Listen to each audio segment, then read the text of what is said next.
Hello, everybody. Welcome back to the P-LotPodcast. John here, joined once again by the main man, Michael Angelillo. Michael, how are we doing, dude? How are we doing?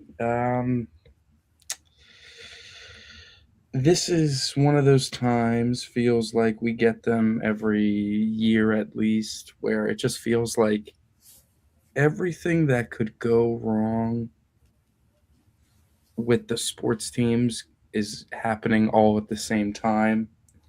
You have obviously the Eagles losing in the playoffs. Then the Flyers go in the tank in they've lost five in a row and they're outside of the playoffs for the first time in a while. The Sixers have been on a bit of a losing skid, losing like four of six or something like that, and losing some really brutal ones last night. Another really tough loss to Cleveland.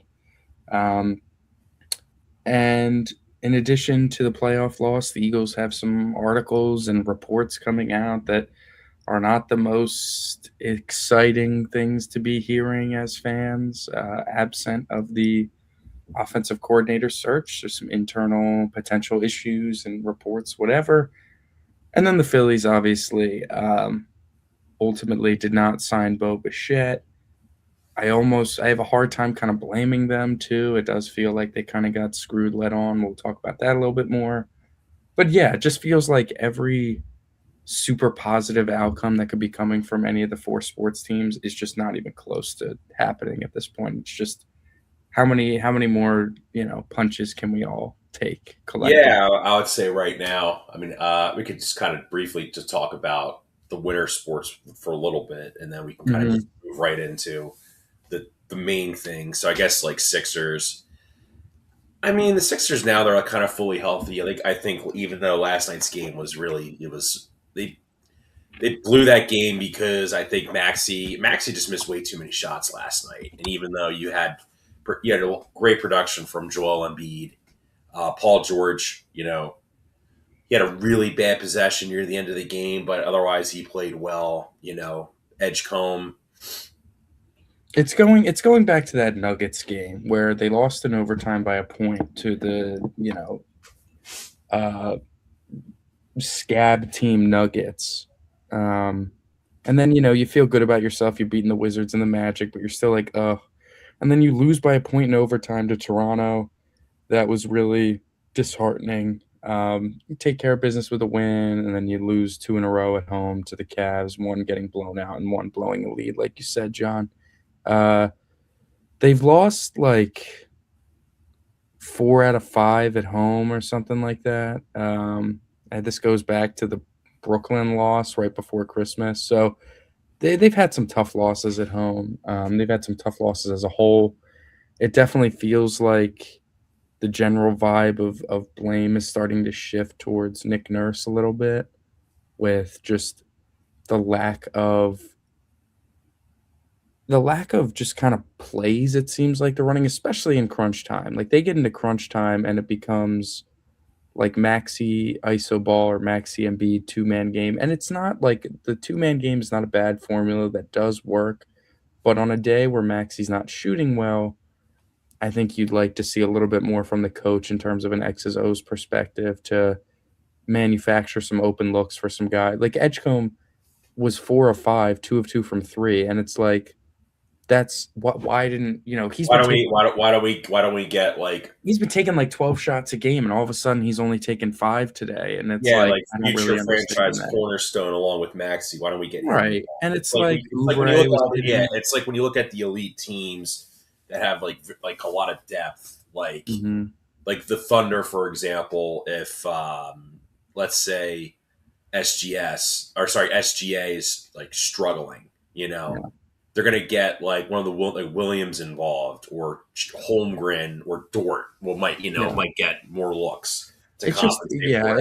it was just weird because Maxey wasn't shooting it well and Edgecombe was, but they weren't just kind of feeding him. I don't know. It was a frustrating loss for It sure. does feel like though at times like this with the Sixers just lack forward depth, Michael. That they if their forwards are struggling, like if like or they don't get involved enough. And I have to agree with you on Nick Nurse. I've been very like I think like not It's brutal hard to kill him because because of all the effed up circumstances the Sixers have had to deal with. You yeah, know, it does feel like though, to a certain extent, like I think these next 15 to 20 games, if health is like optimal, in other words, like Joel is not missing a month with some kind of injury, or Paul right, George right. is missing a month with some kind of injury.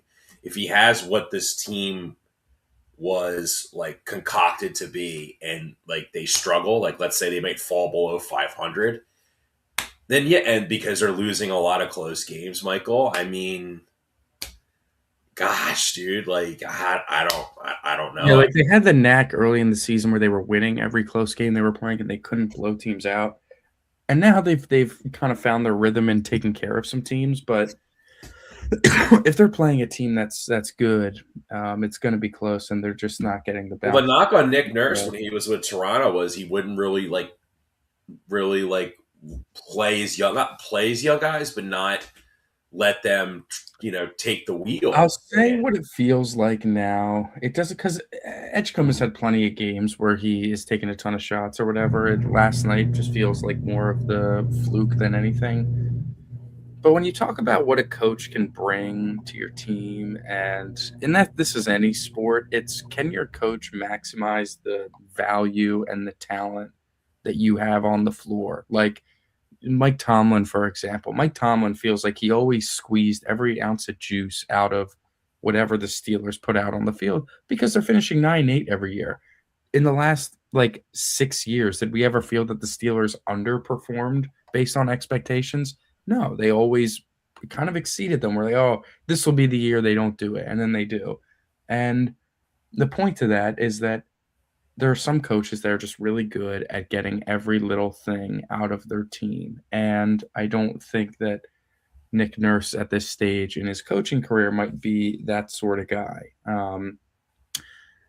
Even though last year was pretty much a debacle, they never once were playing at a level that was like, yeah, this is an impressive coaching performance. Even Doc would throw together a couple games where oh, Embiid's out and Simmons is out, and then they end up like in the game the entire fourth quarter. It seems like one of his best coach games. But again, obviously Nurse is a lot better than Doc Rivers was, but I don't think Nick Nurse is I think some genius that we were hoping he would be. And I think at this point, with the health of the team in a good place and you know, your Embiid's looking as close to back to form as we've seen.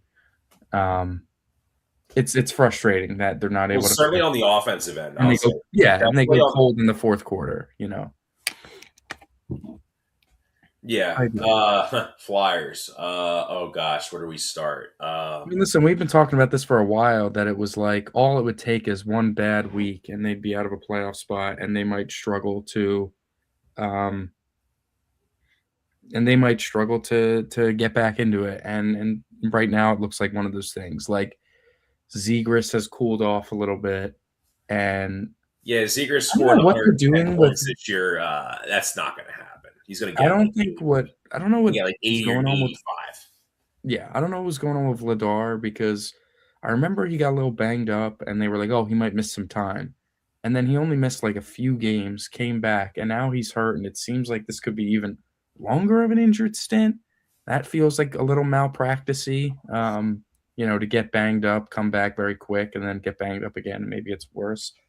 But the fact of the matter is like Dan Vladar isn't as playing as dominant as he was early in the season, and Zegras isn't scoring at will, and Christian Dvorak isn't some like diamond in the rough that we found, and yeah, they're just kind of getting beat. They're playing pretty bad hockey, pretty unwatchable hockey. The power play still stinks. The penalty kill stinks. The penalty kills bad, that's kind of rare based on where things have been the last handful of years. So they're not good on special teams. They're not getting good goaltending anymore, and they're still kind of doing things to limit what their most talented players on the team are able to do, and it just Yeah, like kind of a and disaster. honestly, dude, I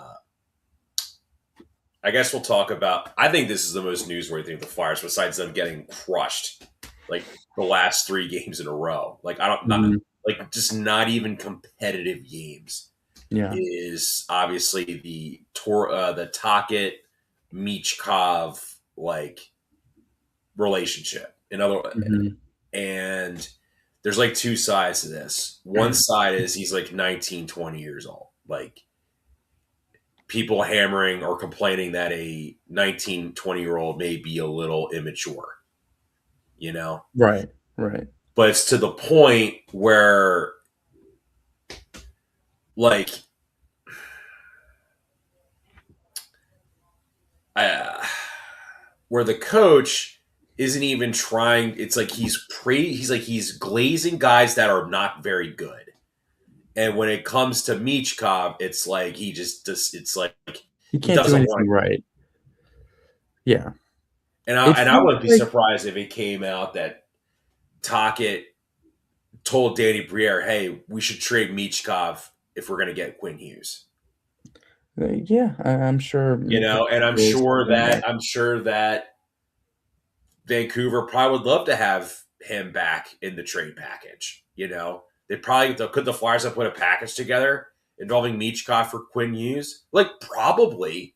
It Would it doesn't have do anything been? though. Like my point is that they're not setting him up for success. Truthfully, like it starts by he's not playing on his correct wing. Like he's a left-handed shot, but he plays right wing, and they consistently put him on the left wing because they value TK on the right wing or whatever like too much. And you're putting him out there with guys that aren't that good, and you're putting him out there on his off wing sometimes. And I just think that when you look at where this team is, they're not realistic with what they are. That's the problem. Like they said to the players, like, "Oh, if we're playing well, we're not gonna sell off anymore. You know, we'll push and try to make the playoffs." And it's this Dvorak signing is gonna be like another shot of adrenaline into a buzzy locker room already. And it feels like it's had the opposite effect at this point. They haven't played well since the Dvorak extension, and they're not realistic about their team. They're very much like, "Oh, if we see we're playing well, then we must be good and we're playing well," instead of actually looking at the talent you've assembled and realizing that it's not actually good enough to succeed, so you might as well devote most of your time and your energy and your effort levels into making your young players, budding stars, into stars. That should be the number one priority. Like, crazy to say, but more so than just kind of trying to win every game every night. And if that's because Michkov's not getting enough minutes or playing on the wrong side, it's just frustrating. Like that's what's important to me. It's like being a shitty football team and you're not wanting to make sure your quarterback is in a position to succeed. Like you're calling all these long developing slow plays for your rookie quarterback when you have like a bad offensive line. Stuff like that. And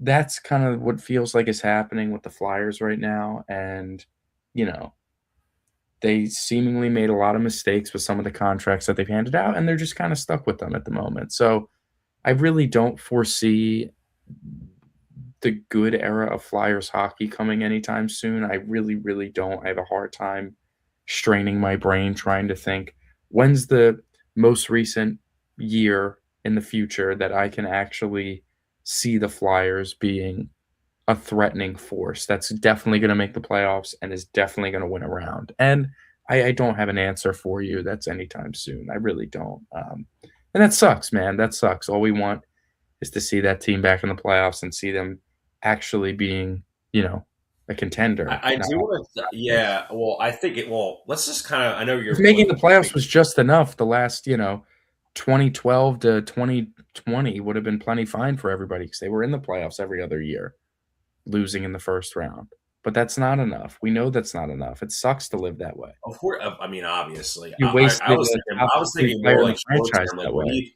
What do you think about Paul Bissonnette going on a Twitter rant about? I I mean, forget all what those guys are losers. I'll be completely honest with you. I think the Spit and Chicklets podcast, bunch of dorks. Like, I think they're all Like they've been talking shit on Michkov since he got drafted, and like, oh, he's apparently like a piece of shit to the coaches, and that's why he's gonna slide. It's not anything else. It's like they put out these things. We all know they're friends with Tocchet. It's not to say that Tocchett's whatever. It's just like it does feel like they're just kind of singling out him to kind of pick on and to jab at, whereas every other young player gets talked about like they're Jesus Christ walking on water, and it's all just annoying. I'll be honest. It Yeah, I think feels it's, like dude. I think media. it's like I think that's like a fireable offense. And could you imagine if like pick a young quarterback, like in his second or third year, that's like really talented, but like maybe It was needs like, some more polish or needs to be put in a better spot to succeed. yeah, I mean, Like it's like in the like NFL. Caleb Okay, Williams, Caleb. like Okay, that. that's a good example. Caleb Williams. Imagine if McAfee just made fun of Caleb Williams every day on his show Yeah, yeah, because he's friends with like Ben Johnson, who doesn't like Caleb Williams at all. yeah. I mean, that's essentially That exactly would what it be would like be. national news, like not national, like that'd be like It national would be, it'd sports. be a pretty big deal that it It was would like, be a why pretty is big the spirit deal, of right? attrition to So shit like, on and then Caleb people would be Williams? like, Ben Johnson should be fired because he's taking things that you talk about having a clubhouse culture and keeping things in the Hmm. locker room, and yet your coach is yapping to his buddies It's who just have like it it's happens all absurd. the time. That's a fireable offense. I'm Christian sorry. Dvorak signs the extension, and Rick Tocchet gets up there, and they're Just he's talking talking about about all the ego things like he likes about Gordie him, and Howe, he's like, he came into camp in shape and stuff, and I'm like, why do you keep saying that? Why do you constantly keep referencing coming into camp in shape when you know that the biggest uh, knock on Michkov this season was, he didn't come into camp in shape, and that's why he started off slow and whatever. So you need to like make it a point to say every guy that you like did come into camp in shape, and like it all just feels like too much of a little jab of a little jab of a little jab, and that's frustrating. That's really annoying. But alas, the Flyers aren't fun to talk about anymore. That didn't last very long. Let's get into more things some. that are not fun to talk about. Yeah, so the Philadelphia Eagles, amidst their offensive coordinator search, which, um, you know, Todd Monken feels like he's going to go to New York with Harbaugh. I wouldn't be. Once that finalizes, that is a big Well, once, I will say, as that is actually, let's getting talk. weird. Let's not keep going back. Let's just talk about that. So when we did the show, I think Tuesday, it was the whispers were really strong. John Harbaugh was going to go to the New York Giants to become their next head coach.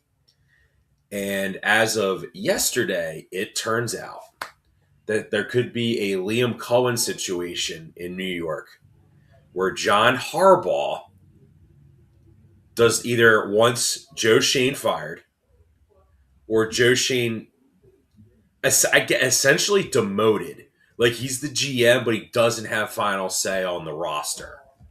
And that was something that John Harbaugh never really, I don't think, ever really had in Baltimore because Hmm. they've always had Ozzie, because Ozzie Newsome, Hall of Fame player slash general manager, and then his subordinate DaCosta was been the GM since he stepped down, right?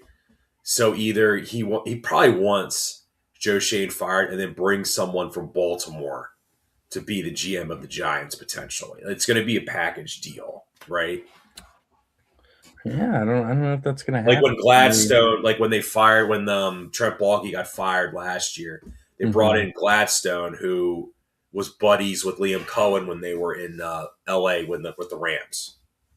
Yeah, yeah. You So know, yeah, but I that guess could also. those But chips are. If you're Todd Monken, It just feels like he's going to go with Harbaugh. yeah, And I guess if Harbaugh takes a year off, then maybe he'll take a job somewhere else. But um, it does feel like that, which opens up the door where if I had to guess what the Eagles want based on what they've said and the vibe of the situation, all the reports, is that they don't want a first time play caller. They don't want to take like the big swing in the dark for the next young, guru play caller. I don't think they're in the business based on the contending window and, wanting the pressure to kind of win in the next year or two again. I don't think they want to take a swing and potentially F it up. And I'm not saying that's the best practice, but I can understand where they're coming from, especially coming off the heels of, this past season. Um, I would agree, Michael. it I doesn't think if the go ahead. Eagles were a rebuilding team with like a new young quarterback, then a first time play caller might be the move. Yeah, that You makes know, sense. But they're that not. makes sense. But I agree. I think in the way the Eagles currently are, a first time play caller is probably a bad idea. Yeah, and it's a shame because we had the film guys clamoring for Patullo's head back in October this year, and it feels like after the bye, at least they needed to make a change at play caller, and that could have been Scott Loeffler, and you could have seen at least what he had in terms of calling plays in the NFL. The season, like, what if it worked out? What if Scott Loeffler turns out he was really good at this? We'd still be playing. We'd have a game today or tomorrow. Like that's probably what would have taken place if Loeffler was really good. Or you could have found out, he's not that good at play calling either. Not a big deal. We're going to go find someone anyways. The issue is that you don't know. You have no idea if he can do it or not. And the optics of an internal hire for Scott Loeffler feels like an awful idea concerning what you just came up on. So I don't know if I want to let him like leave the building necessarily, but I also don't think I want to commit to him as the offensive coordinator I have a without knowing. feeling. I have a It's feeling. not going to be Loeffler, but I'm just saying they could Yeah, have I get the had. vibe that after the whole Sean Desai debacle, that there was apprehension to do that again, even though the circumstances were different. It was much different. It was much Much more even though they're understandable. different, I think they scaled back KP midway through the year. The offense got better with Lawford being more involved, and then near the end of the year, it felt like they reverted back to the old KP tendencies, or it was just the Me, fact they're playing worse. I don't think they pulled it back at all, to be honest, because You I don't don't think think they. so? Like we saw a lot of play. I mean, Yeah, but then you didn't. Like, you know what I mean? yeah, that's what I'm They saying. Well, decide to well, did they decide to my give up take on it is when my the game take got is important? that you had way too many cooks in the kitchen, and I think you saw how frustrated the players were. You see all these pre-snap penalties the Eagles had, like that. To me, that's just confusion. Like I think you're trying to you have like a bleeding wound, and instead of just trying to stitch it up right away, you do everything but stitch it up, and then you make the wound worse, which I think is what wound up happening with the Eagles this past year. Moving forward, though, But for like anyways, potential OC Julio's candidates, yeah, I the think if only I one, I yeah, mean, go ahead. there's one I really don't like, which was the Eagles interviewed or planned to interview former Falcons OC Zach Robinson, who Michael we've talked about on the show. Like you talk about Kevin Patullo not being creative at all, or Nick Sirianni not being creative at all. Zach Robinson is so overly created. There were times this year you saw a lot with the Falcons that he would just overdraw plays, and you could make the argument that Penix is bad and Kirk is cooked, which are both true. But like you just saw with Bijan, like you're towards like I would say like the final third of the year when they started using him more as a traditional running back and not like this like H back slot guy. I mean, the point is he's also like he has a lot of the issues that Patullo had. Their play sequencing wasn't good. The routes were very plain, and the play calling was very predictable. They ran a ton of pistol, even though it wasn't really effective for them. And like you said, wasn't utilizing the personnel to its highest ability. Like even though the offense wasn't great out there, it definitely underperformed every year that he was there. And that's what we talk about. You talk about coaches maximizing what you have. Zach Robinson is not doing that. So I don't. I hope they're not stupid enough to hire Zach Robinson. I don't think they are. My my inkling is the Eagles do this a lot. They'll interview a bunch of guys for like a role, and then they'll hire the person who doesn't get the job they interviewed for as like a positional coach or a like pass game coordinator. Because listen, Kevin Patullo got demoted, and or we don't know like what his position is. I think it's going to depend on what the offensive coordinator comes in if he wants to not I have think him it's on the also going staff to or depend not. on if he's the leak or not, because this is the other thing too that's Well, going we'll on. get to it. We'll get to it. But I So mean, yeah, if I had to guess the Eagles' actual candidate list in terms of what they want, and availability, I think their top choice, if I had to guess, was Kevin Stefanski. I think their second choice is Mike McDaniel. And granted, both those guys are going to get head coach looks, so you might miss out there. If those two guys are unavailable off the table, I think the next one is Brian Dable. And then if that doesn't work out, I think the next one's Cliff Kingsbury. I think they have a list of four, and I'd be pretty confident to say they're going to end up with one of the four. Um, After wrestling with it in my mind and looking at a bunch of stuff, I think I've decided I do want Mike McDaniel. I was hesitant about it at first, kind of grown to be like, you know what, I think it'd be a good fit. I want someone that's actually confident in the plays they call and confident in the scheme that they run, and just seems like a really smart football mind that has a really good process to getting to the end result.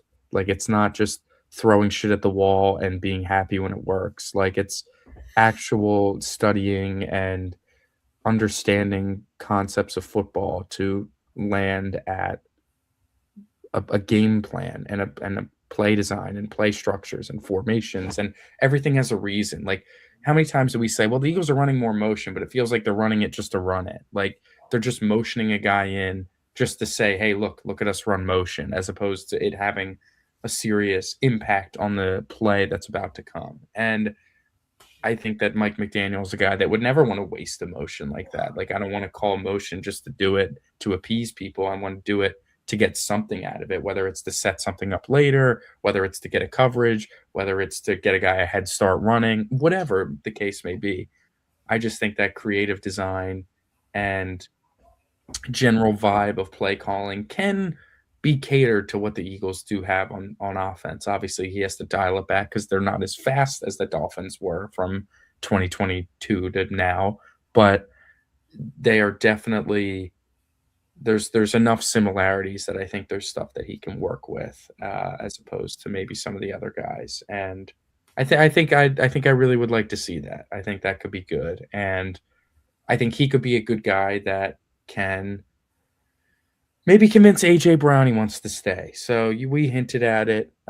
We got an article written from Joe Santaliquido, which like we might say, oh, some hack, but then it comes out that maybe he was right about Carson Wentz, and it's all making me a little uncomfortable. I have to say that apparently as early as week 3, after the Eagles defeated the Los Angeles Rams in that miraculous block kicks come from behind victory, that AJ Brown had requested a trade and reportedly requested multiple trades throughout the season. Now, very little specifics, very little details that came after that. But if I put on my hypothetical cap and was trying to think of what the situation could have looked like, I could imagine after a very frustrating win against the Rams, where he gets like ignored in the first half and then is single-handedly dragging them to a win in the second half, goes up to Howie, pissed off, angry, like pretty much everybody was, and says, I want to get out of here. I want to be traded. Howie saying, listen, AJ, we love you. But right now it's like actually not even possible for us to do it right now. And that's what led maybe him to go on the social media issues and hopping on Twitch. Maybe that was his way of like, I'm going to put you in a position where you want to trade me. And then it came from upstairs where Jeffrey was like, listen, AJ, I can't be having this. It actually cannot happen right now, but we can revisit this in the offseason. And maybe that's why he didn't speak to the media after the playoff loss. I don't know. This is all hearsay, but it does feel like that could be somewhat how this went down if it is true that he in fact did request trades. And that sucks, man. That sucks. So I think the next offensive coordinator hire needs to be someone that you believe could be good enough or convince AJ Brown that it is worth wanting to stay and be here, because it's a lot better to have that than to have him moping for another season or trading him Well, after June 1st and then I turning. think AJ Brown's not the only Eagles player on offense who was unhappy after this Of course past not. year Definitely not. with the offense. I think AJ Brown's the most emotional about it because he Hmm. wears his heart on his sleeve. You can see a Hmm. lot of the things he does off the field. Hmm. I think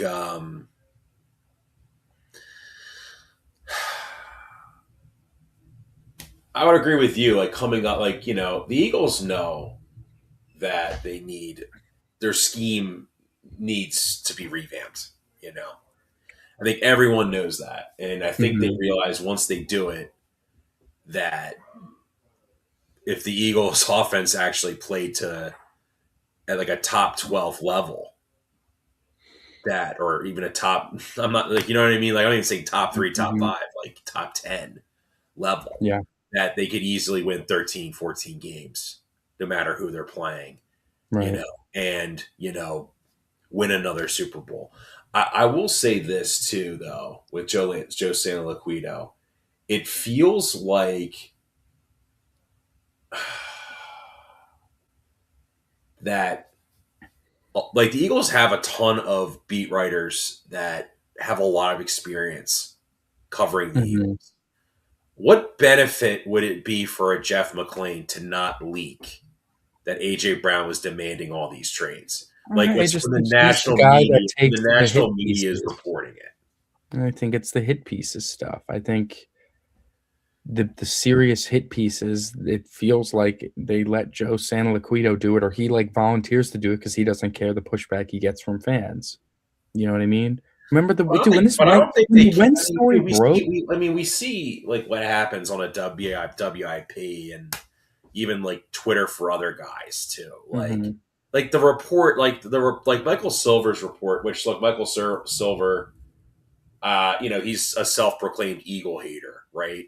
Hmm. Saying that the owner of the like Jeffrey Lurie is afraid to criticize Jalen Hurts, or Harry Hmm. Roseman's afraid to criticize Jalen Hurts. Like that is like some of it is. I feel like a lot of this is rooted in hyperbole and nonsense just to get clicks. Hmm. Like we're making the Eagles look have to be like wholly dysfunctional. Meanwhile, you have an 88-year-old man in Dallas, Texas, who tries to get players to negotiate contracts No, by listen, locking. John, I understand. I get it. I just think that the AJ stuff could be some truth to it. It would kind of make sense the way Oh, I things agree. went. There's truth to it. I do think, though, at the same time, like, and I think AJ's agent maybe realizes this too. Is like, you know, um, if he's gonna, it's like what he's done is gonna scare away potential teams. Like, Potentially, but I mean, like you could say, like, oh, like we both say, like the the Patriots Patriots would trade for him in a heartbeat. would Like, there's trade for him in a no. heartbeat, and yet you have Josh McDaniels as the OC. You know, Josh McDaniels isn't exactly inspired warm and fuzzy feeling amongst his players No, before. but I mean, the Patriots have the top two offense in the NFL this year. Like, it's not like the offense blows because of McDaniels. McDaniels is coordinating a great unit at the moment with not a lot of talent on it. A lot of talent that could get a huge jump start if they got a guy like AJ Brown. I don't know. I still think it's unrealistic for him to be traded this year, this offseason, or whatever. We'll know by the draft. If they draft a receiver in the first or second round, we know what's coming after June 1st. So hopefully we don't have to, you know, experience that. But the Mike It would Silver be a article about massive hand Jalen. tippage. It would be a massive hand tippage if you just saw on draft day at 23, Eagles select wide receiver Jordan Tyson, I Arizona mean, I don't State. think it wouldn't be a hand tip as much as it's like I'm sure they would have the trade in discussions before that. Like it'd be like, listen, we're shopping AJ, and you come with a deal that's like, all right, well, we just have to wait till June 1st because financial reasons, whatever. And like, if they do it, I think they have a trade already in place. I don't think they're going to do it and then come up with a trade. But alas, hopefully none of that happens. Um, the Mike Silver article, it does seemingly paint Jalen like maybe he is going down that Russell Wilson arc of, being a source of frustration for everybody. And if the coaches don't or feel afraid to criticize him because like he's the guy, and it seems like from the outside looking in that he doesn't do anything wrong. And that's kind of what it was like with Russell Wilson. Like if you're sitting here in 2020 saying Russell Wilson is, the locker room cancer, we were all like, what the hell are you talking about? This guy feels like he's, super chill with everybody and is a winner, leader, all that sort of garbage. Um, and then it comes out that apparently it was true, and there was a fracture between the Yeah, but we've offense seen Russell Wilson act defense. like a cheese bag cornball for I years. agree, and some would argue Jalen is corny, but I don't know. I hope none of it's true. I hope if it is true, it's not that big of a deal. This is I just mean, what you get when seasons also go bad. too, also at the same time as well, like I don't know, I feel like you never hear like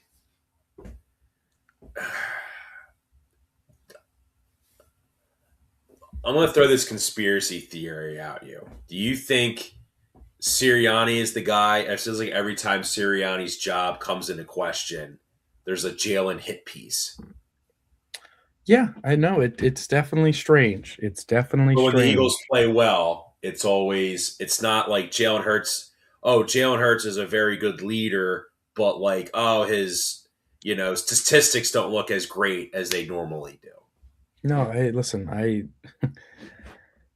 wouldn't be surprised if Nick helps out Kevin Petullo with leaking stuff, or if it was Petullo the whole time. I don't know, but when you're getting some guys that are saying that like Kevin Petullo was kind of angry all year because he felt like he was never getting enough credit for their great red zone offense, but was getting all the crap for all the issues that it had. Um, and like that's, I'm sure that is frustrating, but I don't know, that's part of the job. Like the red zone offense part of it, it has to be the easiest part in the NFL because it really by the end of the year, it wasn't, oh, they get in the red zone, they score every time. They'd have to get to goal to go and they'd score most of the time, which to be completely honest with you, if you gave the average like Madden player the playbook when an NFL team is goal to go, I really do think they would score a lot of touchdowns because when you get to the red zone, we know it's very hard to stop teams and not score in goal to go situations. So it really becomes dependent on we have these handful of plays that usually get open and we have good enough players to execute them.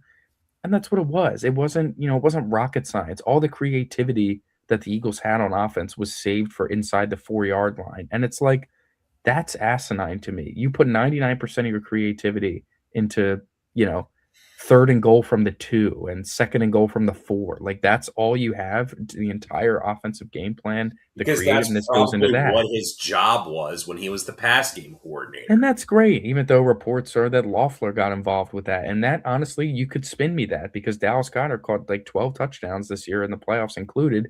And, you know, Scott Loeffler got Harold Fannin drafted, and turns out he's a really nice player. And he was getting heavily featured at Bowling Green. So it all is very annoying. And if Kevin Petullo was like in his feelings because everyone was getting mad at him because he wasn't good at his job and wasn't getting credit for the thing that he maybe was good at, and in turn was putting out little hit pieces on his quarterback and stuff, like that's ridiculous to me. And that's a guy that should be out of the building. I don't want him to be demoted or whatever. I want him gone. I I want want him him out out of the of the building building. I too, don't and then I don't want I him was thinking speaking to any player on the team. about it, and friend of the show, Mac brought this up. He's like, dude, he got his house egged. Like, you don't think he's being like, do you think like optics wise, does it look bad to fire the offensive coordinator where he was being so heavily pressured that fans were egging his house? Like, is that a Yeah, bad look? I mean, personally, like, not necessarily. I don't think so. Like it feels like if you go to the average fan and ask about Kevin Petullo, I don't think you're reaching the point of, oh, they egged his house. They feel like I don't think that's even thought of. I think everyone just looks at it and is like, yeah, the Eagles offense sucked. He probably shouldn't be around. And I don't think people would blink twice, honestly, if he was traded or if he was removed from the building as opposed to Well, no, I think just he's going being to step demoted. down. I think they. He's got to be out of there, man. It's I not mean, good. if he's going to be this massive leaker, I mean, honestly, like the knock before we kind of had the whole like love affair with Howie Roseman. The knock on Howie was that he was like, I don't want to say a control freak, but it was like basically like it's his show, it's his operation. Anything that would Hmm. Hmm. disrupt it, like you're done. Yeah. Because of what Chip Kelly did when he took over, right? Hmm. And I don't know why. I mean, either Howie Roseman's not bothered by these reports, he doesn't care about these reports. He's probably looking at like it's Philadelphia. I've been here for 20 plus years. I've seen every single possible drama play itself out before. Yeah. Like I so another like listen, oh and like I hear you. I hear I that. guess like I don't know. I think that's I mean, something if that it you got was to me, balance. if I found out he was the league, I would fire him immediately. And if they ask if you know, like why was he like fired? I say I fired him for conduct detrimental to the organization. Yeah, I just think that Jalen, like, I don't think Jalen never really had a ton of great things to say about him in his post game interviews or midweek interviews. So I don't know. I think you do have to cater to your quarterback to some respect. You mean But like how the like you mean like how the Bills catered to Josh Allen by firing Ken Dorsey and then promoting his buddy Joe Brady to be yeah, the OC, and yeah. how the Buffalo Bills since that point have had like a top three NFL offense since then.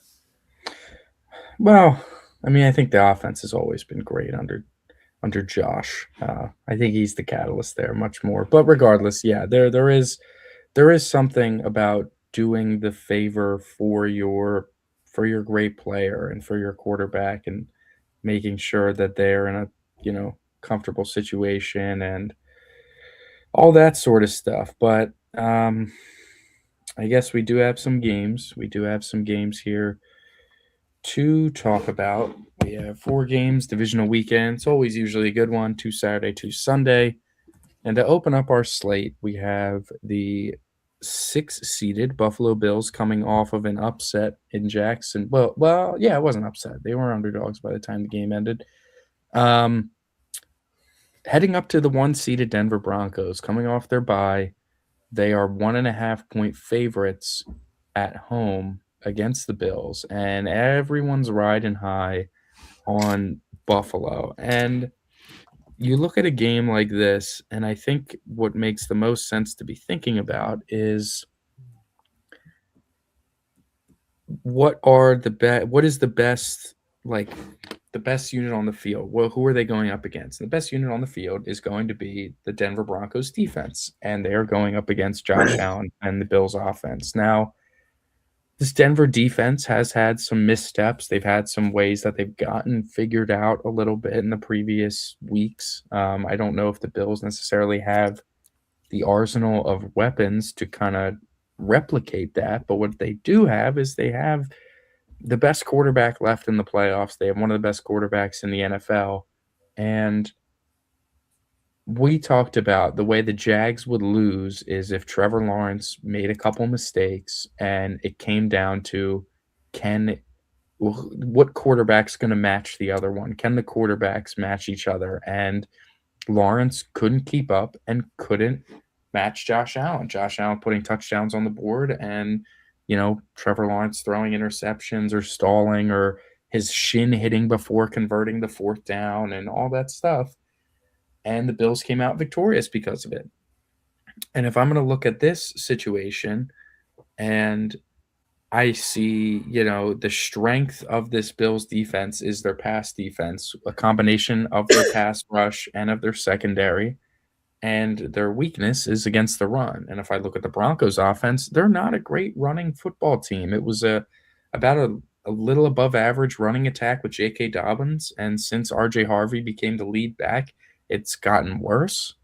And I think I don't think Denver is going to be able to really exploit it because Jacksonville couldn't exploit it. And Jacksonville also did not have a great efficient running attack, but they couldn't exploit the Bills' run defense. And I think Denver's going to have similar issues. And it's going to come down to, can Josh Allen do enough against a great defense? And honestly, I'm going to say he can. I'm going to take the Buffalo Bills plus the 1.5. And I think they go to the AFC Championship game.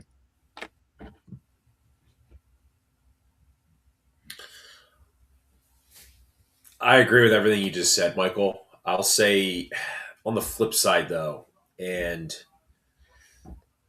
you mentioned the Broncos struggles to run the ball. It really is, I think, because one, Sean Payton doesn't really have like an RB1 because of the way his system is. Like he rotates guys in. Obviously, RJ Harvey is the most talented guy in that running back room.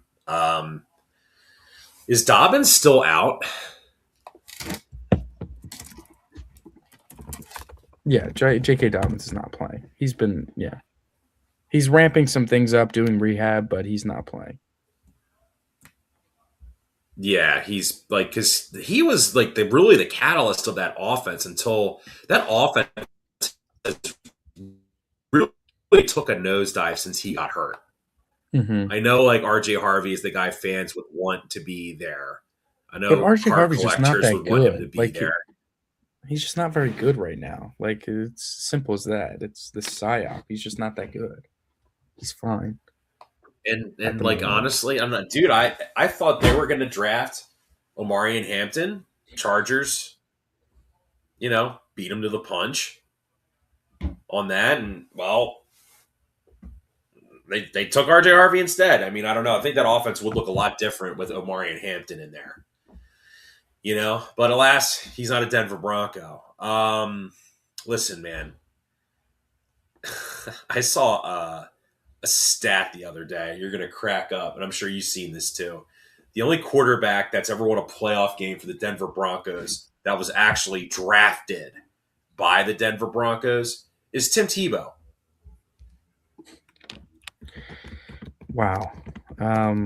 Yes. That actually is pretty absurd. John Elway wasn't drafted by the Broncos. He was drafted by the Baltimore Colts. Well, did he ever play? He didn't play, though, for the Colts, right? He was drafted on draft day by the Colts. He threatened to go play baseball, so they traded his draft rights to the Denver People Broncos. talk about the modern athlete, but, like, I don't know. That's weak shit right there. People talk about the modern athletes are soft. Because, like, dude, well, you're laughing does it, it's cool or whatever. Caleb, how people were talking bad about Caleb Williams' dad? Yeah. John Elway's dad was the reason why he never played for the Colts. He met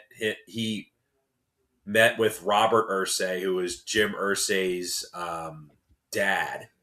And he's like, yeah, this guy's a clown. My son's not going to play. I refuse to have my son play for this guy, 300 touchdowns and 226 interceptions. That's just interesting. Anyways. Well, Bo Nix has an opportunity then, John. Another angle of this game is, well, it's not necessarily this game. It's more a different game, but, great offenses going up against great defenses. Everyone, the old saying is defense wins championships, defenses win that. But since 2019, every time we've had a top 3 defense play a top 3 offense in the playoffs, the top 3 offense has won the game and has won the game pretty comfortably. I would agree. We haven't seen – it's been since, like, the Minneapolis Miracle since a top defense defeated a top offense. And, like, that was the most fluke shit nonsense game that we've ever seen. Obviously, the Bills don't have a top 3 offense this year. And I don't know if Denver's defense is in the top 3. It's definitely, I think, in the top 5 of, like, EPA and stuff. But we did see this matchup last year. Obviously, the Bills were much more heavily favored, but I don't think the Broncos are all that different from last year to this year, to be completely honest with you. I just think some of the one-score luck went their way a little bit. And some of their, tight game luck swung their way, and that's why they went from 10-7 to the 1 seed. But that game ended 31-7. They were just pounding the rock constantly and controlling the game and controlling the clock. And I'm not saying they're going to blow out Denver or anything, but I do think that that's a similar formula that could pay off. So I'm going with Buffalo. Where are you at? Where are you picking this game? I'm going Buffalo as well. I think Buffalo is going to try to take a page out of the Jaguars playbook. I think would be smart. Mm-hmm. You know how great the Broncos defense was. I thought they were due for a loss when they were playing the Jags. You know, they won 12 straight games, I believe, to that point, or 11 straight games. They're going to probably utilize a lot of short passing / screen plays, I think, because you see how Mm-hmm. aggressive that Denver front seven is, at playing up the field. Listen, James Cook, he can catch passes, so can Ty Johnson, so can Ray Davis. The guy who I think might have a huge game today for Buffalo, I think, is Khalil Shakir. Because you look at Pat Surtain, he covers one side of the field. The Bills have done a good job utilizing Khalil Shakir and like all over the field. Is Mm-hmm. Pat Surtain going to shadow Khalil Shakir? No. I don't. And Shakir, I mean, he caught all 12 of his targets last week for 82 yards. Granted, 12 catches, not even cracking 100 yards. He caught a lot of quick screens, quick passes and whatnot, but it was, he was just important. I think the weakness of the Denver's defense, despite how great it is at getting after the passer, Michael, I think it's like their secondary having to make tackles. So secondary outside of Surtain is just okay, and it's interesting. The Bills won a game last week where James Cook was not good. That was the whole thing. If James Cook doesn't play well, they never win. And I And James totally Cook, misread that stat because the way they worded it. The Jags had the best rush defense in the NFL, but their success rate, they ranked them as the 31st, but it was lowest. So it was weird the how it was worst worded. success rate. Yes, they're not good It was against the run, bizarre how they worded it. and they shut it So down. But yeah, next game Saturday night, tonight we have an NFC West matchup. A third time we're seeing two teams face off in a season. The San Francisco 49ers, coming off a defeat of the Philadelphia Eagles, they're heading to Seattle to take on the Seahawks, who are having their bye week as well, coming off a bye, but not really. It doesn't feel like they're coming off a bye because of an injury that popped up over the week. Sam Darnold tweaked an oblique. Is that what I'm seeing? An oblique injury for Darnold that, which listen, he's going to honestly, play. Michael, I suspect he's had this oblique injury for a lot longer than the Seahawks are willing to let on. Because, listen, we all joke about playoff Darnold and, in a meaningful game, he can't win. What, you think now they're like, okay, here's the excuse, put it out now? Kinda. I don't know. I Yeah. think it just feels like if he was banged up, they would have been sharing that he's banged up. And someone pointed Well, out, well, keep in mind, too, like, he popped up on the injury report. We've seen stuff with, like, Jalen Carter where he wasn't on the injury report, and then it turns out, he can't do a push-up. He's been dealing with this for months. And you're like, these teams fudge the injury report all the time. I think they had to put him on because it probably got worse. Like, Michael, Michael, the Seahawks were having Drew Lock take reps.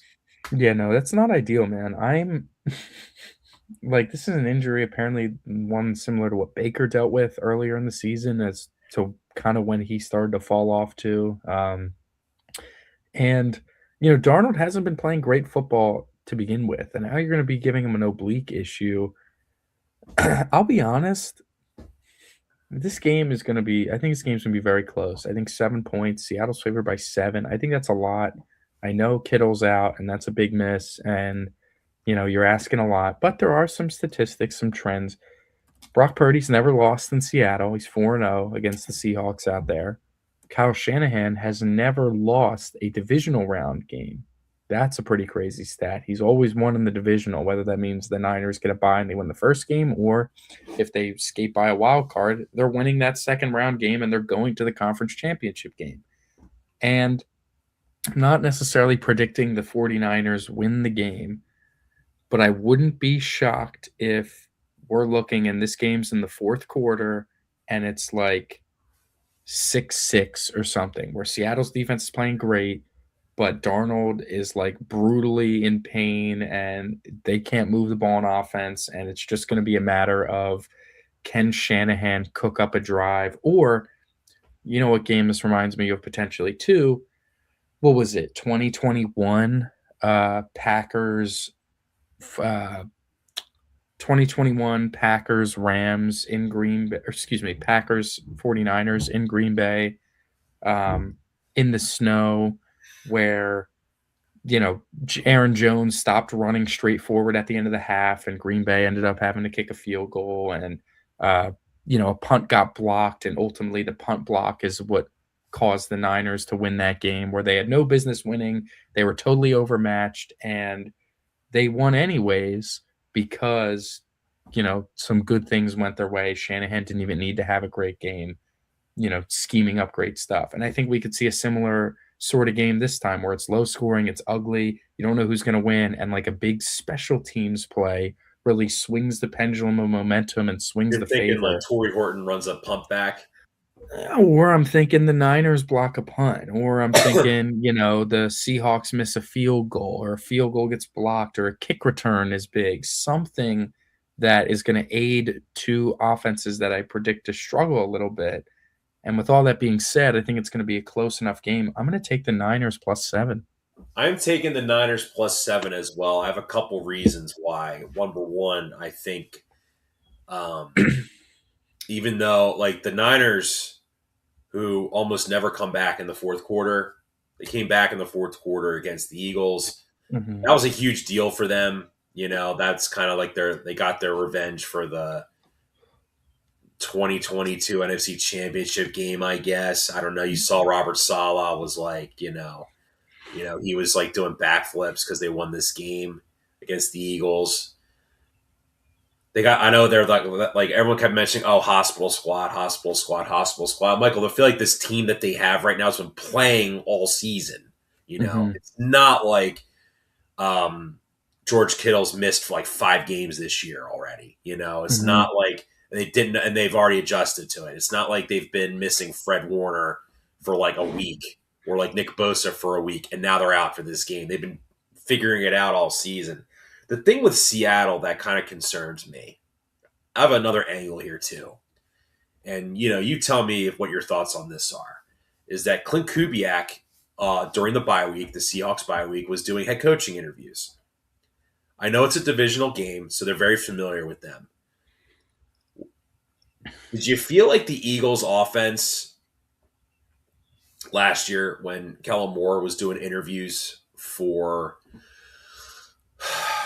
this like head coaching positions during that bye week, that the Eagles offense against the Rams to a certain extent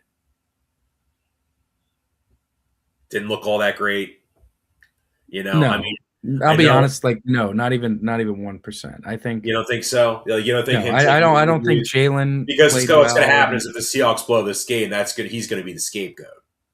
I Kubiak. mean, I think that would be pretty. I don't think that's going to happen. I think if they don't play well, I think they're all going to say, "Oh, classic Darnold, and he was hurt." Like, I don't think Kubiak's going to get a ton of blame for a bad offensive performance, because he really hasn't all year, even when they haven't been playing well. As far as the Eagles go, I think it was a mix of the snow, and I think Jalen didn't handle the pressure well, and he had a couple drops from your receivers, and ultimately that's what led to the offense struggling a bit.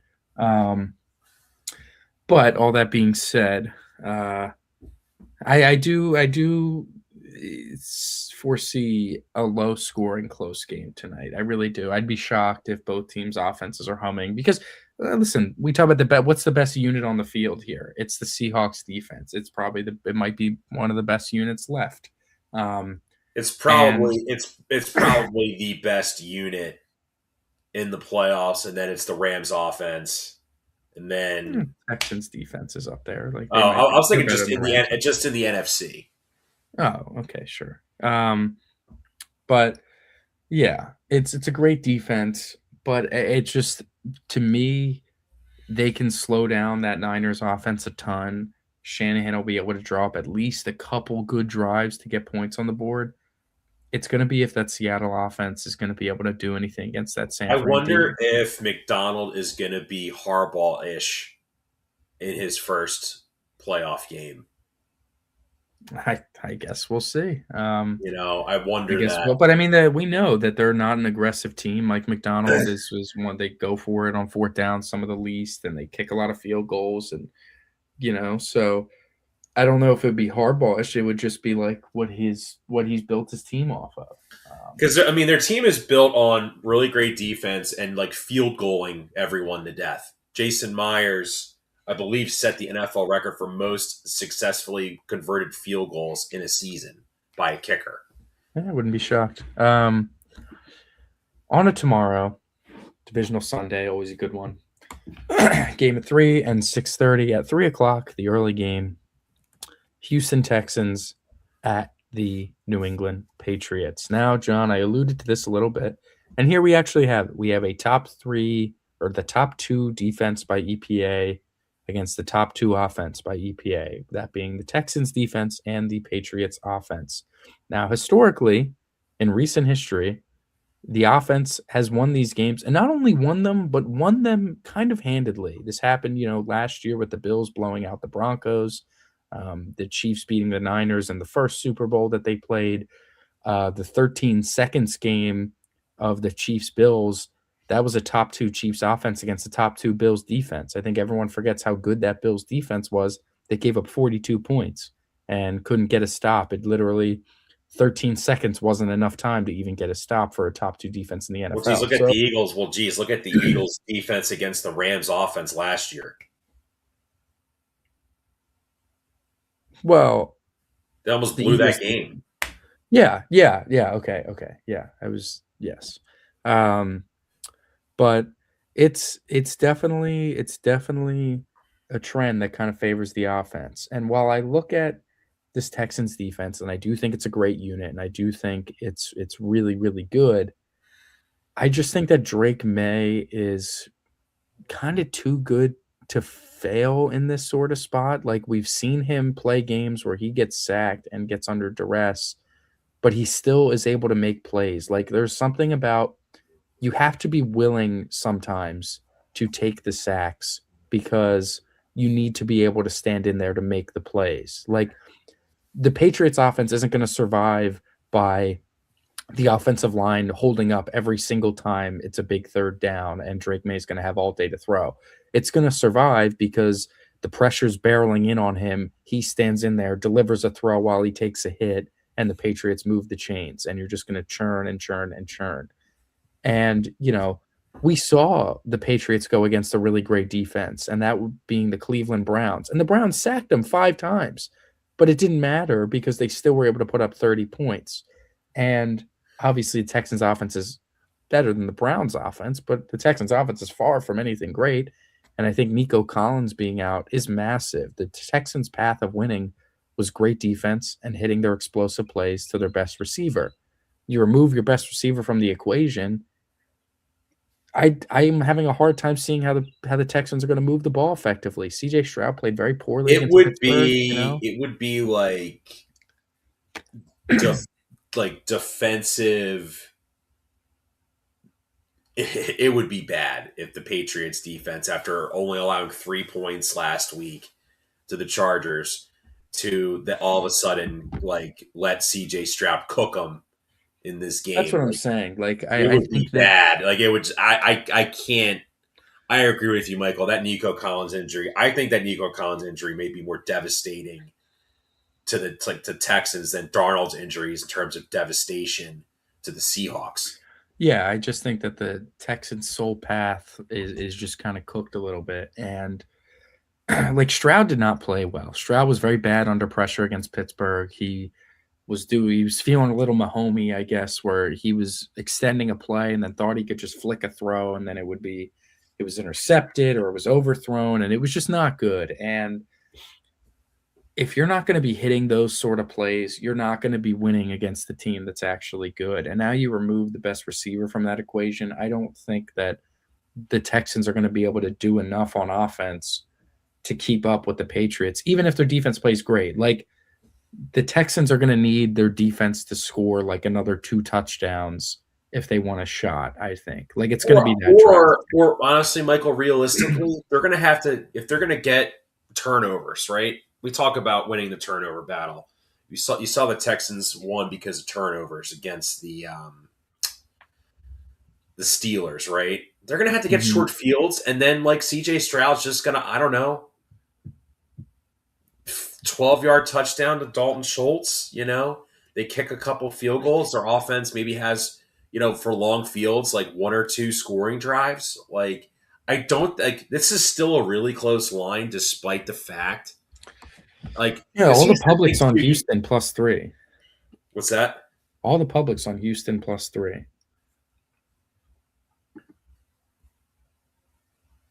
I'm going New England. I'm taking the Patriots. I really I've been leaning view towards the New England a lot this since the Collins injury. I'm going to take New England as well. I do think though.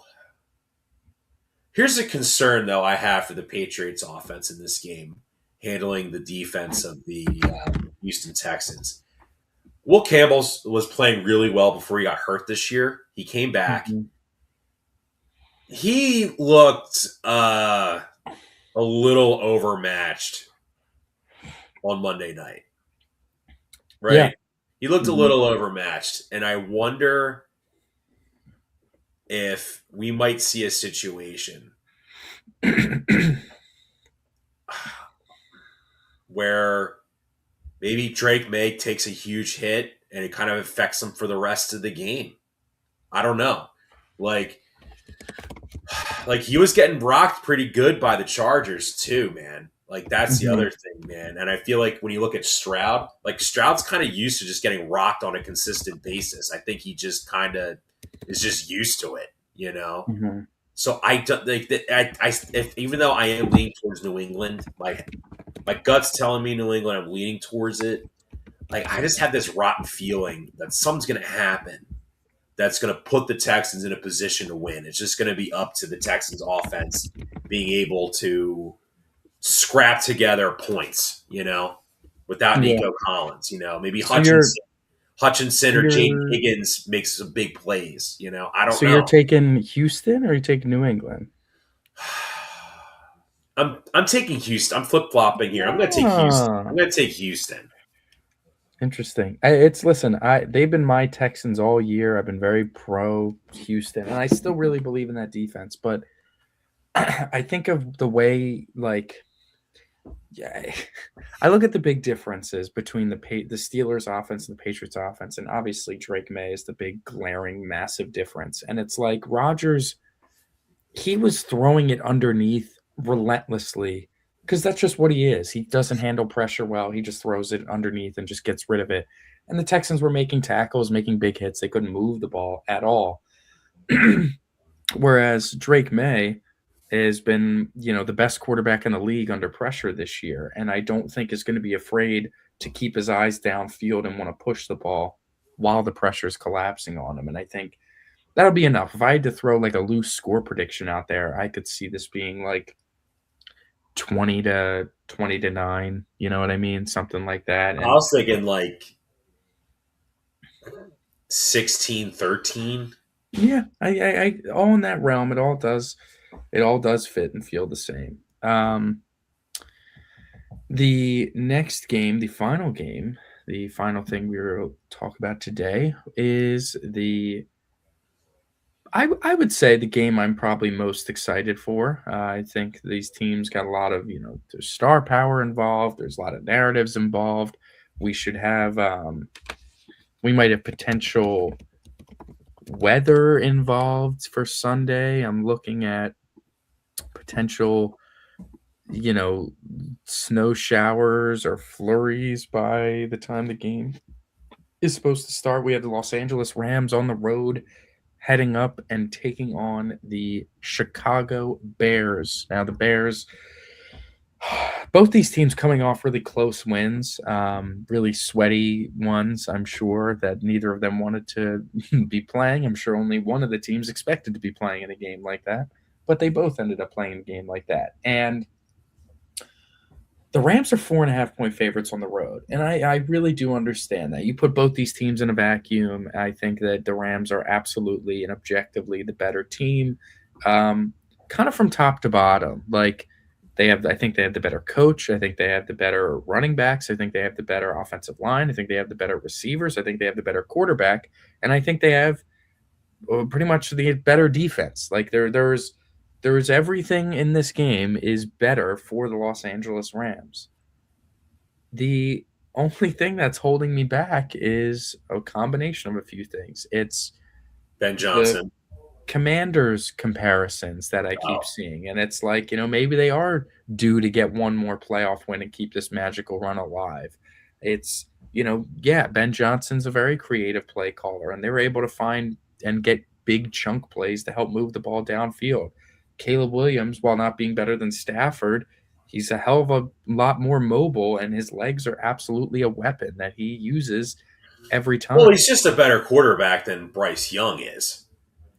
Yeah, absolutely. And it's like he makes the big throws in the biggest spots, and he's been consistently hitting them. That if this game has a chance to be close, I can I can definitely put some faith in Caleb Williams to deliver a big pass on a big fourth down or whatever the situation may be.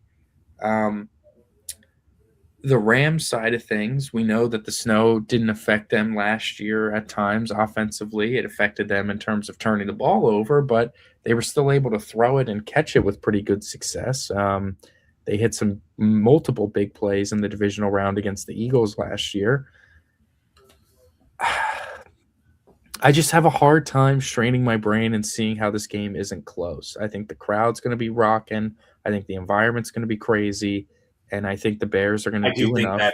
that Chicago Bears crowd, that Soldier Field, had an impact in that Packer game, especially in the second half. Yeah, absolutely, man. I mean, listen, we're watching this game and we're like, man, it really doesn't feel like they might just get blown out. The Packers might just blow out the Bears the way things were going.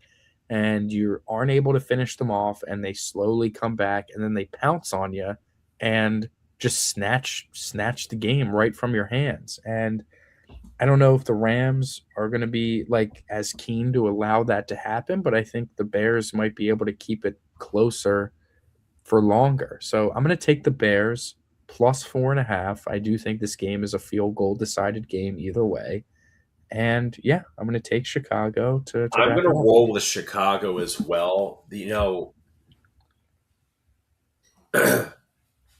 I think Sean McVay is a great coach, Hmm. but the way he gets talked about, Michael, it reminds me a lot of when I'm going to kind of make an apples to oranges comparison here, Michael. In terms of like he's a genius, he's so great. You look at what he does and all like yada yada yada. I Hmm. agree with that. I agree with a lot of that. The problem for Sean McVay, he doesn't have a whole lot of hardware to show that. Like, yes, he does have a Super Bowl, but when you're as Yeah, like I mean, but when you're at but like, dude, like, don't you kind of feel like he's been coaching since 2017? He's only been coaching a year longer than Doug. I Don't you feel mean, like he should have like more at least play he's the got a Coach of the Year in his Super Bowl. He's 9-5 in his playoff career. What more does he?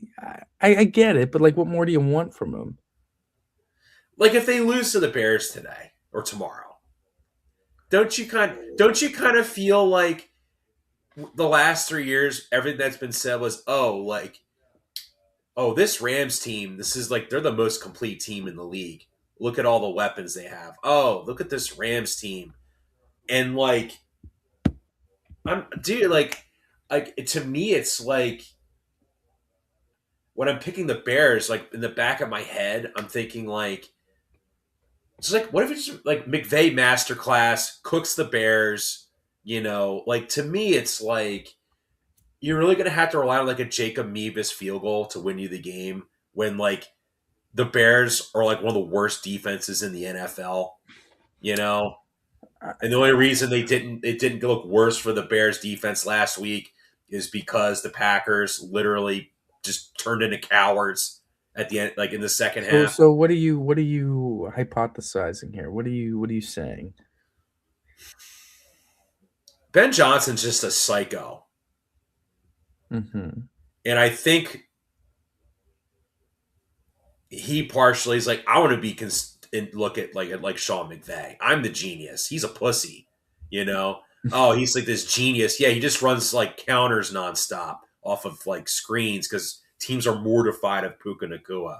Like, oh, look what I'm doing with like fucking like Olamide Zacchaeus, basically. Mm-hmm. Kind of like that's kind of his mentality. He's the thing that I could see something happening where he gets conservative and Ben Johnson goes for like on like 4th and 3 at his own like 35 again, but picks it up, and that was what decides the game. Yeah, I do think they played with a lot of fire on the fourth down decisions, and like they were killing them early. Like it was they weren't working out, but ultimately the Packers couldn't put a game away. If the fourth Because you down, saw what the Panthers were doing when they were actually being aggressive against the Rams, offense and defense, by the way, not Mhm, just mhm, offense. mhm. The Rams were getting kind of burned by it. What kind of saved the Rams was that the Panthers just got scared at the end of the game. Yeah, no, absolutely. It'll be interesting. It'll be very very interesting because we do have some belief of Sean McVay sometimes. Like he gets passive. He absolutely gets passive, especially on fourth And I don't downs. think Chris Shula is as good as people say he is. But it's just like we saw last year, 3rd and 2, they'll run it and they got stuffed at the line. It's like, all right, let's just kick the field goal now. And it's like, well, why not, man? Why aren't you putting the ball in Stafford's hands, trusting him to convert here? Well, there's And another thing we haven't talked about involving the offense of the Rams. Matthew Stafford took a beating last week against the Panthers. You saw him his going like his this with his hands were hand, well, he was shaking hitting it his hand on off, like helmets all the time and stuff. Yeah. and he dude like he's used to playing through pain, Hmm. but there's that point, man, where like, dude, his body's not going to feel all that great playing in that freezing cold Chicago weather, man. Hmm. You Hmm. know, Yeah. I'll be honest, I'm intrigued. I'm intrigued. I'm excited. I'm intrigued as well. I feel like my last point on that Bears Rams game. I think you're gonna see a lot of people bring up some of those really bad Rams losses that cost them the division, and they're gonna point to that and say we could have played Chicago in LA and Stafford would be playing in like 65-degree weather, not like -10 below freezing Wind chill. wind, Yeah. you know. Yeah, no, they're going to be kicking themselves. I think if the Rams do lose at some point, like we've talked about, most complete roster, and like that's true. I still think that is true to today. It's just they weren't able to finish some games. They played like crap against some slop teams and put themselves in a position where they're probably going to have to go on the road 3 times if they want to go to a Super Bowl. And that's hard, man. That is a hard task to do.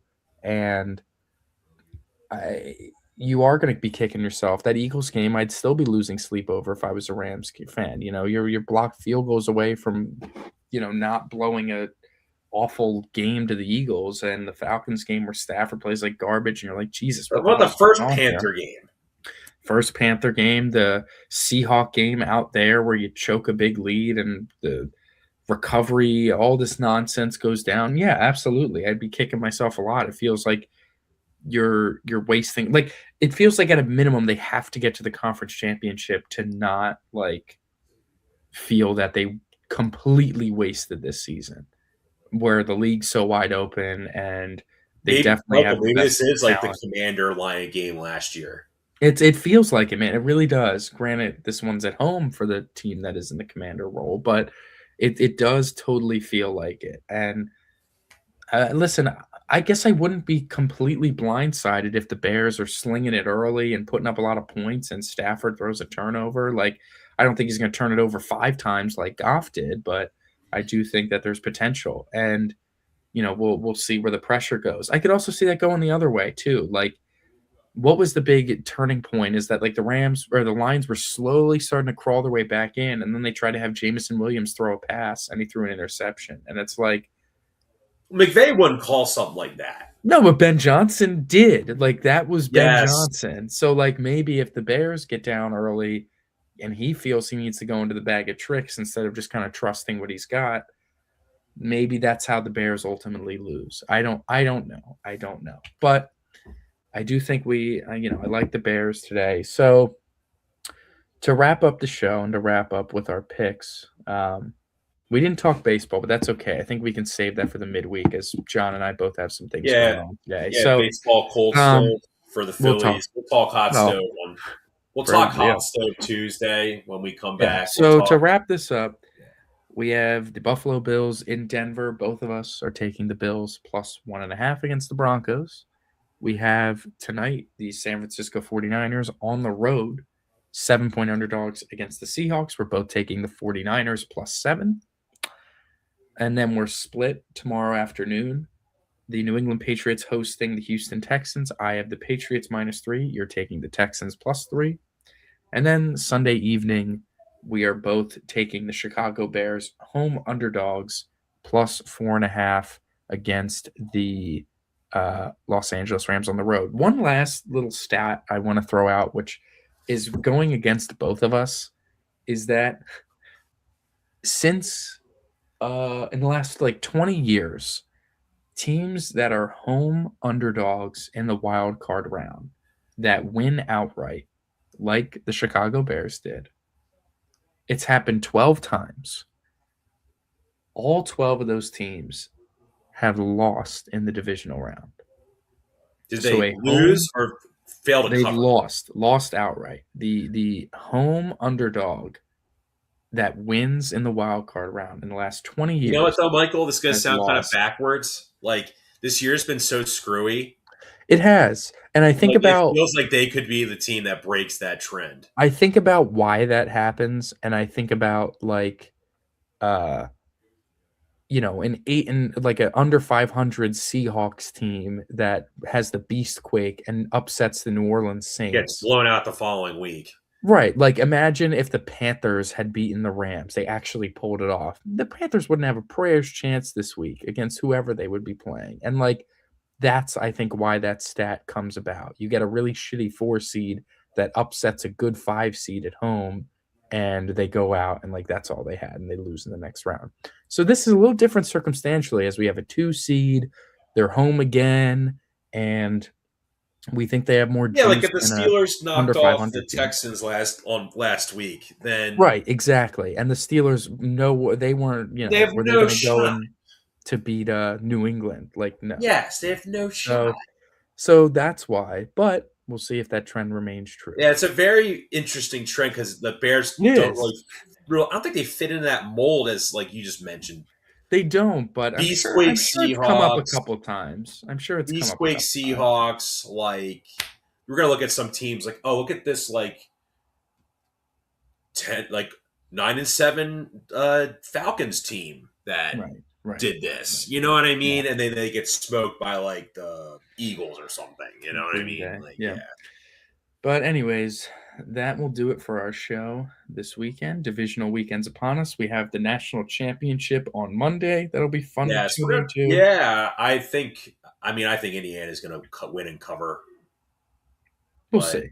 We'll see. We'll talk about it. But thank you, everybody. We are part of the Fired Up Sports Network of shows. Please check out other Fired Up Sports Network podcasts like the TheP-LotPod, Water Cooler Talk, Bell Smashers, Phillies Sports Love and Pain, Drunk on Broad, Beer Battered Sports, and the Fired Up Sports Show, which are available on all major podcasting hosting sites and social media. Also, check out Mark Ramos' Roundup on firedupsports.com, which breaks down the happenings going on with all your favorite local teams.